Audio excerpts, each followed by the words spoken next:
Candidate of the ACPN, some experts have suggested that what is required is a concessioning of some critical infrastructure or sectors of the economy. For instance, the refineries, and even in the aviation sector. What will be the agenda of the ACPN when it comes to power as far as concessioning of critical infrastructure is concerned? Well, I have said this earlier, that one of the cardinal principles of the ACPN, as contained in our manifesto, is to bring reforms. And the reforms will be in the petroleum sector and other sectors where the government is the major stakeholders. You see, the attitude of Nigerians to public enterprises are nothing to write home about. We have 4 refineries, none of them is working. And they are due to human factors. And if we continue to do this thing, our people will live for people to continue to be vulnerable.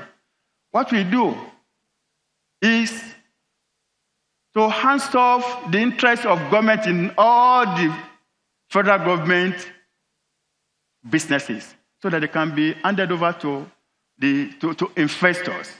In that way, if you have your own business, you monitor it jealously to make sure that you are making profit. So you do it to make profit. If it is government business, in Nigeria, government business is not anybody's business. So in the reform that we are going to do in the critical sector of the Nigerian economy, all business interests of the government will be privatized, and we will encourage people, we encourage our people and investors. We are necessary, even with funds and partnership, to make sure that services are provided for our people at minimal cost. Thank you very much. Candidate of the YPP, what would be the major economic thrust of your party, or if you get elected, as far as the aviation sector is concerned? Well, we know that those days we used to have Nigerian Airways, which were very one of the largest airlines in the world. And today, African countries like Egypt, Ethiopia, and others have taken that away from us. The major thing a typical Nigerian needs to get to look into is to see how we can rekindle patriotism into our hearts. Because all these things, we have them in abundance. We have the manpower, we have the resources to fix those things. I think recently we had the news that we're all overjoyed that there will be a kind of the bringing back or the awakening of the Nigerian Airways, which we're all joyful about. But as time goes on, we don't know what happened to it. So to be candid, what Nigeria just needs is patriotic leaders that have Nigeria at heart. This is just what I will say about the aviation sector. Thank you very much. Thank you very much. Candidate of the PDP, let me take you to the ICT sector. It is one of the fastest growing in the world today, and the power of ICT to transform the economy is not in doubt. What will your government do as far as the ICT sector is concerned? Well, you're talking about investment in education, in STEM, science, technology, engineering, mathematics education. That is the future. I've said it before that the more you invest in education, the better your economy. So we'll aggressively invest in education.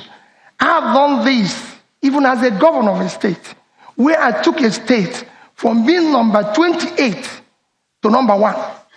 Because we know the value of education. I was the first to buy and equip all our schools with ICT. I understand what that is all about. Go to HP, I bought the highest computer ever bought by a government in Africa, 30,000. So I know the value. I know what it is today. Just look at one simple thing. The economy of Nigeria is $420 billion.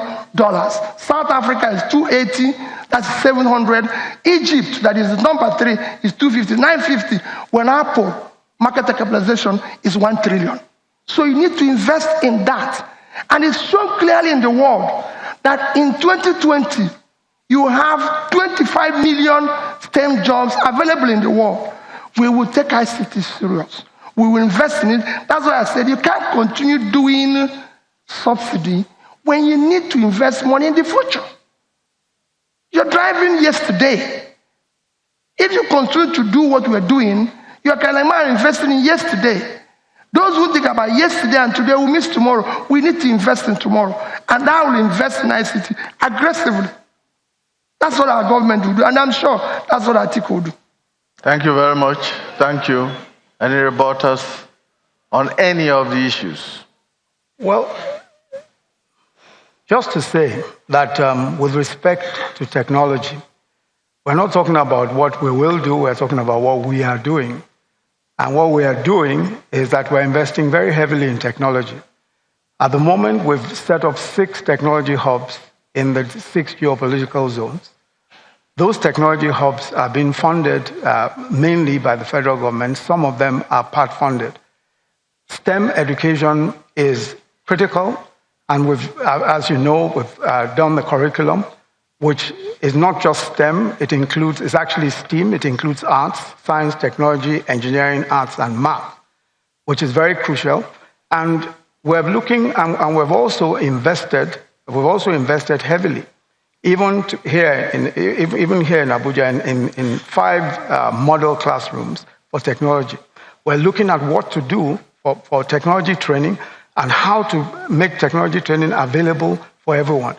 We set up a technology advisory group, which brings in all technology. Okay. Thank you very much. At this point in time, we'll go on a break, and when we return, we'll be talking a lot more about the economy and business environment in Nigeria. Stay with us.